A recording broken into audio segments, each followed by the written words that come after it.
The letter that would change everything was still crumpled in 8-year-old Sarah Williams's tiny fist when the first miracle happened. But she had no idea that the man who would become her family's guardian angel was at that very moment standing in his Graceland kitchen, staring at a newspaper article that would make him do something so extraordinary that even his closest friends wouldn't believe it if they hadn't seen it with their own eyes. But we're getting ahead of ourselves.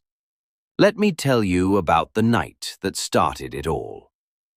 December 15th, 1976. The electricity had been cut off for 3 days in the small shotgun house on Lauderdale Street, and little Sarah was writing her Christmas letter by candlelight when something happened that would haunt Elvis Presley's dreams for weeks. Just 6 miles away, Elvis couldn't sleep. He'd been tossing and turning for hours, and finally, against his bodyguard's advice, he decided to take a drive through his old neighborhood. What he saw there would change not just one family's life, but reveal a side of Elvis that the world never knew existed. As Elvis drove slowly down those familiar Memphis streets, he noticed something that made him pull over and sit in his car for 20 minutes, just watching. In house after house, he could see families gathered around their television sets, warm and comfortable.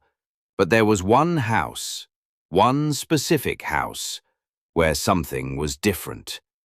The windows were dark, and in the flickering light of what looked like candles, he could see the silhouette of a child at a table. "Red," Elvis said to his bodyguard, his voice barely above a whisper. "Do you see that little girl in there?" What Red saw in Elvis's eyes that night was something he'd never seen before, and it scared him.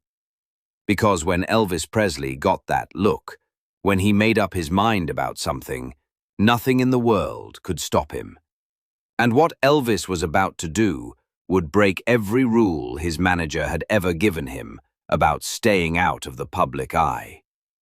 But here's the thing, and this is the part that will blow your mind. Elvis didn't just want to help this family. He had a plan so elaborate, so carefully thought out, that it would take him 3 days to execute, and by the time he was finished, the Williams family would experience something that seemed impossible. If you think you know how this story ends, trust me, you don't. Because what happened next was so incredible that when Mary Williams finally learned the truth 20 years later, she literally fainted. Hit that subscribe button now, because this story is about to take a turn that will leave you speechless. The next morning, Elvis did something he'd never done before. He called his accountant and said 6 words that would cost him more money than most people. Within an hour, Elvis Presley, the king of rock and roll, had transformed himself so completely that his own mother wouldn't have recognized him. But the disguise wasn't just about clothes or makeup. Elvis had studied the way social workers talked, the questions they asked, even the way they carried themselves. He was about to give the performance of his life, and no one would ever know. When Mary Williams opened her door that afternoon, she was looking at a man who introduced himself as John from the Memphis Community Services. She had no idea that John was worth millions of dollars, or that he was about to do something that would shock even his own family. But here's where the story gets really crazy. Elvis didn't just ask Mary about her family's needs. He asked specific questions, questions that seemed routine but were actually Elvis gathering intelligence for something much bigger. He asked about Sarah's favorite color, Tommy's shoe size, Mary's work schedule, even what kind of music the family liked to listen to. "Ma'am," Elvis said, looking around the cold house, "I'm going to be honest with you. We've got some emergency assistance available, but I need to know, If you could have one Christmas wish for your family, what would it be? Mary's answer made Elvis step outside for a moment because what she said next would determine just how far he was willing to go to help this family. And when I tell you what she said, you'll understand why Elvis spent the next 72 hours doing something that would become the most elaborate secret operation of his entire life. "I just want my babies to believe in magic again," Mary whispered, tears streaming down her face. "They've been so strong, so brave, but I can see in their eyes that they're starting to think the world is just a cold, hard place where nobody cares about people like us." That's when Elvis made a decision that would involve dozens of people, cost tens of thousands of dollars, and require him to lie to his own manager about where he was going for the next 3 days. Because Elvis Presley was about to orchestrate the most incredible Christmas miracle Memphis had ever seen. What happened next sounds like something out of a movie, but I swear to you, every word of this is true. Within 2 hours of leaving the Williams house, Elvis had made 17 phone calls. He'd contacted the electric company, the gas company, 3 different grocery stores, 2 toy stores, and a clothing boutique. But that wasn't even the beginning of his plan. The first miracle happened at exactly 4:30 p.m. when the power company truck pulled up. The driver, who had no idea he was part of Elvis Presley's secret operation, restored the electricity and told Mary that an anonymous donor had paid but Elvis was just getting started. You see, he'd been taking notes during his visit, and he'd noticed something about little Sarah that would become the key to the most beautiful part of his plan, something that would make this Christmas miracle so personal, so perfect, that the family would never forget it.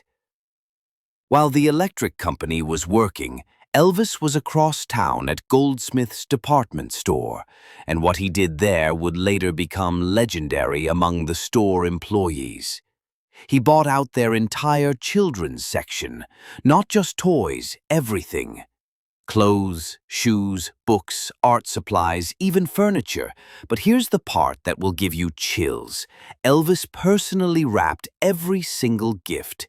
He spent the entire night of December 16th in the back room of that store, wrapping presents and writing personal notes to each family member. Notes that showed he'd been paying attention to every detail of their lives. And then, on December 17th, Elvis did something that would become the most talked about Christmas delivery in Memphis history, though nobody knew it was him. The delivery started at 6 a.m. and didn't end until 9 p.m. Truck after truck arrived at the Williams house. First came the groceries, enough food to feed a family of 10 for 3 months. Then came the heating oil delivery. Then the furniture truck with a brand new couch and kitchen table. But Elvis had saved the best for last. At exactly 9 p.m., when the family was sitting down to their first real dinner in weeks, there was one final knock at the door. And when Mary opened it, what she saw made her scream so loud that neighbors came running. Because standing on her porch was something that shouldn't have been possible. Something that would make Sarah Williams believe in magic for the rest of her life. The story gets even more incredible from here, but I want to pause and ask you something. If you're loving this story, if you want to know what made Mary Williams scream, if you need to find out how this Christmas miracle changed not just one family, but an entire neighborhood, then you need to hit that subscribe button right now. Because what I'm about to tell you next is the most unbelievable part of this entire story. And here's what happened that would make this Christmas miracle legendary. Standing on Mary Williams' porch, dressed as Santa Claus, was Elvis Presley himself. But that's not the incredible part. The incredible part is what Elvis did next. He knelt down to Sarah's eye level and said something that would change her life forever. "Sarah," Elvis said in his gentlest voice, I heard you've been taking real good care of your mama and your little brother. Santa's helpers told me that you're the bravest little girl in all of Memphis." What Sarah said next made Elvis take off his Santa beard right there on the porch, because he realized that this little girl had just taught him something about life that all— "Mister," Sarah said, looking up at him with those big, serious eyes. "Are you real? Because I stopped believing in magic when the lights went out, but if you're real, then maybe everything's going to be okay." That's when Elvis did something that would haunt him for the rest of his life in the most beautiful way possible. He told Sarah a secret that he'd never told anyone, not even his own daughter.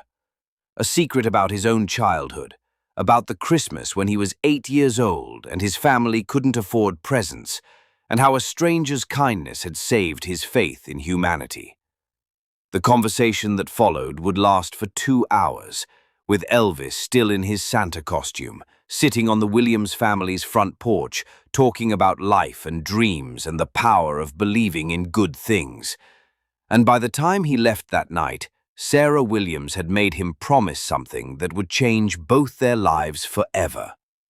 Years later, when Sarah Williams was 28 years old and working as a nurse, she would accidentally discover the truth about her family's Christmas miracle. The way she found out was so incredible, so perfectly orchestrated by fate, that it would make her understand that some stories are just meant to come full circle.